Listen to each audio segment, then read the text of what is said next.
I'm Tom from DIY Life Tech, sharing one thing to try if the power sliding doors on your Honda Odyssey minivan suddenly stop working. So this happened to me. It's super frustrating. You're pressing the button, nothing happens. When you go to open them, it doesn't actually open. It just sort of sits there. And you know, there's some problems with the door that this could be related to, but what I found is that it was something so much simpler. So if you look at the dashboard, there's a little switch right here next to these sliding door buttons, and you can see it is on the off setting. Now there's nothing that indicates what that switch does, but let's go ahead and put it to the on position. And now all of a sudden when I press the button on my power sliding door, it opens and closes. If I use the handle, it's going to close itself like it's supposed to.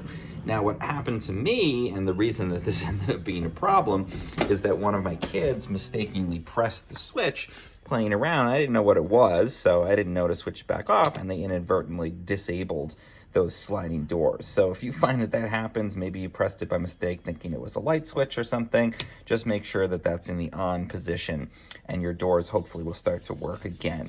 If they don't work after that, it's likely a fuse issue, so you can take it into the dealership or mechanic and they can usually fix that fairly readily as well. But first, before you do that, I ended up taking mine all the way to the dealership, and they thought I was really silly, and they just showed me, yeah, press that switch and you're good to go. So I'll save you that trip. Go ahead, press that switch. If you found this helpful in any way, please do subscribe to my channel. It does really help.